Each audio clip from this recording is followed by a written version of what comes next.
So I actually watched the movies that I'm covering in this video yesterday, but I actually hung out with friends in the afternoon and evening, and that never happened. So, you know, I chose people over video reviews.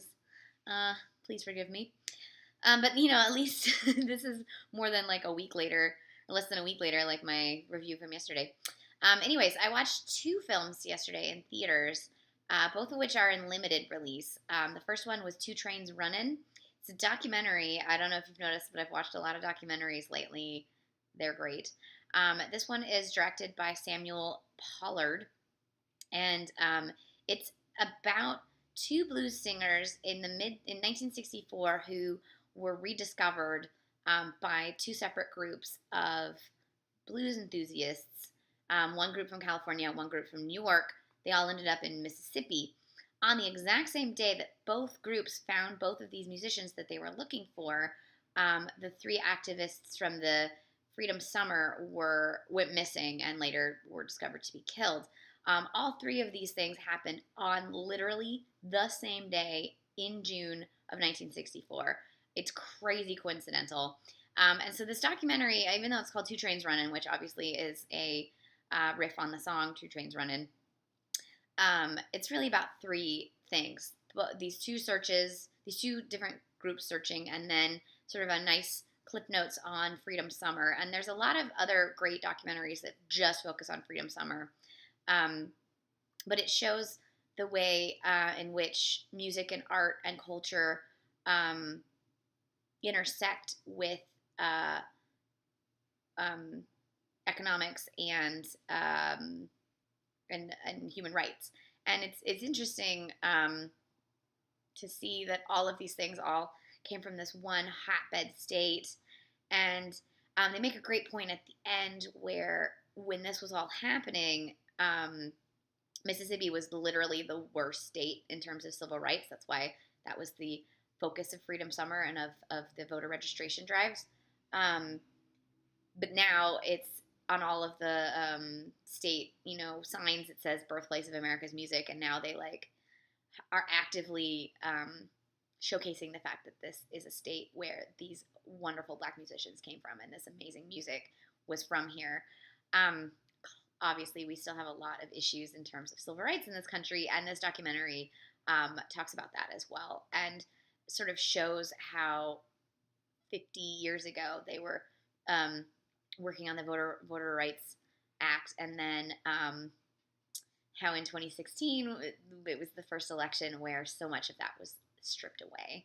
And it makes you sort of realize that two steps forward, three steps back is so true, and racism runs so deep in this country. So if you're interested in sociology, in civil rights, and in blues music, this is a great documentary.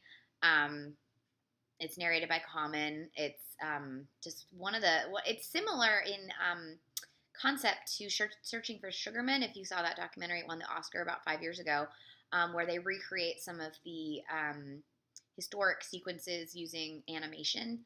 And I really liked the way they did that, and the way they would cut from the animated recreations to news photos, and then to interviews with the living men who found these musicians. That was a great film. The next one I watched was Angelina Jolie's new film, First They Killed My Father, which is also on Netflix. So if it's not playing in a theater near you, you can also watch it on Netflix. But I definitely recommend seeing it in a theater if you can. The sound design is extraordinary. It is starring a first-time actress, I'm going to butcher her name, Srimot Serium. I really hope I said that right. And it starts in 1975 Cambodia during the Khmer Rouge regime, and it is based on a memoir by Long Ung, who also wrote the screenplay with Angelina Jolie, and she is the lead character in the film. And essentially, the film starts with a really good illuminative sort of coda showing how a lot of the shit was started because of the way the the goat fuck that was the Vietnam War, and America's involvement, um, and secret bombings of Cambodia, and then which led to the Khmer Rouge. And then the rest of the film follows really from the point of view of the girl. And I love the way it was shot because you really see it from her point of view. Sometimes you see her, but a lot of times you see it from her point of view, and you see the her struggle for survival from her point of view all the way through, and it's just a really strong through line. And I just found the film beautiful and moving, and I liked that it really stuck to her point of view and what it was for her to go through this, because it's based on her memoir, and actually the memoir is called First They Killed My Father, A Daughter of Cambodia Remembers, and that's what this film feels like, her remembering this experience. And just thought it was really well made, and I just can't recommend it enough. I think people give Angelina Jolie a lot of shit, and I wish that they didn't, because I think she really means what she says and really means what she does. And her son is Cambodian, and this country means a lot to her and a lot to her family, and I think you can see that in the empathy and in the way in which this is a Cambodian film. It's in Khmer, like there's no English.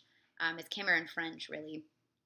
And you can tell that she very much wanted to tell this story from the point of view of a Cambodian and not from the point of view of the West. And I just think it was great. So definitely check it out. If it's in a theater, try to go see it. The sound design is amazing. The cinematography is beautiful. If not, don't sleep on it. Watch it on Netflix. It's fantastic. This was Trains Runnin and First They Killed My Father. I recommend both films.